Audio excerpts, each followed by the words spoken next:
ప్రభుత్వానికి అనుకూలంగా జగన్ ప్రచారం చేయడం ఏంటి అని ఆలోచిస్తున్నారా? అవును, మీరు చదివిన హెడ్డింగ్ నిజమే. నిన్నటి వరకు కూటమి ప్రభుత్వం పైన, తెలుగుదేశం పార్టీ నేతలపైన నోటికొచ్చినట్లు వ్యాఖ్యలు చేశారు జగన్. మరి అలాంటి వైసీపీ అధినేత ఇప్పుడు టీడీపీకి, చంద్రబాబుకి అనుకూలంగా ప్రచారం చేయటమే ఇప్పుడు హాట్ టాపిక్. వైసీపీ ఓడి ఏడాదైన సందర్భంగా ఇప్పుడు కూటమి నేతలంతా సంబరాలు జరుపుకుంటున్నారు. అయితే వైసీపీ నేతలంతా కలిసి జగన్ చేసిన పని చూసి ముక్కున వేలేసుకుంటున్నారు. వై నాట్ 175 అని గొప్పగా చెప్పిన జగన్ కి ప్రతిపక్ష హోదా కూడా రాలేదు. ఇందుకు ప్రధాన కారణం ఒకటే, 5 ఏళ్ల పాటు అరాచకాలు, విధ్వంసక పాలన, సంక్షేమ పథకాలను బటన్ నొక్కుడు కారణంగా ప్రతి ఒక్కరి ఖాతాలోకి నేరుగా అందించామని ఎన్నికల సమయంలో జగన్ గొప్పగా ప్రచారం చేసుకున్నారు. కానీ వాస్తవ పరిస్థితులు మాత్రం వేరుగా ఉన్నాయి. 2019 ఎన్నికల సమయంలో ఇచ్చిన హామీలను జగన్ సర్కార్ పూర్తిగా అమలు చేయలేదు. ఇందుకు ప్రత్యక్ష ఉదాహరణ అమ్మఒడి పథకం. ఎన్నికల సమయంలో ఇంట్లో ఎంతమంది పిల్లలు చదువుకుంటుంటే అంతమందికి 15,000 రూపాయలు ఇస్తామని వైసీపీ నేతలు ప్రకటించారు. కానీ అధికారంలోకి వచ్చిన తర్వాత విద్యార్థికి కాదు, తల్లికి మాత్రమే అని మాట మార్చారు. ఆ తర్వాత కూడా పూర్తి స్థాయిలో ఇవ్వలేదు. తొలి 2 విడతలు మాత్రం 15,000 ఇచ్చిన వైసీపీ ప్రభుత్వం ఆ తర్వాత ఏడాది నుంచి కోతలు పెట్టింది. 5 ఏళ్ల పాలనలో 4 సార్లు మాత్రమే ఇచ్చి చివరి ఏడాది పంగనామాలు పెట్టింది జగన్ సర్కార్. ఎన్నికల సమయంలో సూపర్ 6 పేరుతో కూటమి సర్కార్ ఓటర్లకు హామీ ఇచ్చింది.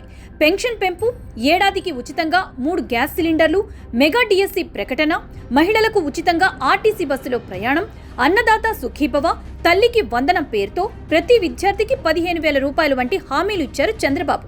వీటిలో ఆగస్టు 15వ తేదీ నుంచి మహిళలకు ఉచిత బస్సు ప్రయాణం ప్రారంభిస్తామని ప్రకటించారు. అన్నదాత సుఖీభవ కూడా ఈ నెల 21న అకౌంట్లో జమ చేయనున్నారు. ఇక తల్లికి వందనం పథకం కోసం ఏకంగా 8,700 కోట్లు ప్రభుత్వం విడుదల చేసింది. ఈ పథకానికే జగన్ ఇప్పుడు ప్రచారం చేస్తున్నారు. ఎన్నికల సమయంలో ఇంటింటికి ప్రచారం చేసిన మంత్రి నిమ్మల రామానాయుడు తనదైన శైలిలో పిల్లలతో నీకు 15,000, నీకు 15,000, నీకు 15,000 అంటూ ఓటర్లకు వివరించారు. దీనిపై అప్పట్లోనే వైసీపీ సోషల్ మీడియాలో పెద్ద ఎత్తున ట్రోలింగ్ కూడా చేశారు. ఇక కూటమి సర్కార్ అధికారంలోకి వచ్చిన 2 రోజుల నుంచే తల్లికి వందనం ఎప్పుడు ఇస్తారని ప్రశ్నిస్తూనే ఉన్నారు. పరామర్శలకు వెళ్లిన ప్రతిసారి కూడా తల్లికి వందనం కింద నీకు 15,000, నీకు 15,000, నీకు 15,000 అంటూ వ్యంగ్యంగా వ్యాఖ్యానించారు. కూటమి ప్రభుత్వం పథకాలు అమలు చేయటం లేదని ఎద్దేవా చేశారు కూడా. ఇక వైసీపీ మద్దతుదారులు కూడా తల్లికి వందనం హామీ నెరవేర్చకపోవడంపై తీవ్ర విమర్శలు చేశారు, వ్యంగ్యాస్త్రాలు విసిరారు. అయితే ఈ వీడియో సేవ్ చేసుకున్న టీడీపీ నేతలు సరైన సమయం కోసం ఎదురు చూశారు.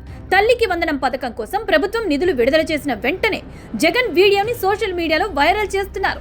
వైసీపీ మోసం చేసినట్లు కూటమి చేయదని, ప్రతి ఒక్కరికి అని హామీ ఇచ్చిన జగన్ కేవలం తల్లికి మాత్రమే ఇచ్చారని, కానీ కూటమి మాత్రం ప్రతి విద్యార్థికి ఇస్తోందని, కావాలంటే జగన్ కూడా స్వయంగా చెప్తున్నారంటూ ఆ వీడియో పోస్ట్ చేస్తున్నారు. ఈ పథకానికి జగనే బ్రాండ్ అంబాసిడర్ అని, దీన్ని విస్తృతంగా వాడడం ద్వారా ఆయన వేలితో ఆయన కంటినే పొడవబోతున్నారని కామెంట్లు వినిపిస్తున్నాయి. ఈ పథకం అమలుతో వైసీపీ వాళ్ల నోళ్లకు తాళాలు పడినట్లే కనిపిస్తోంది.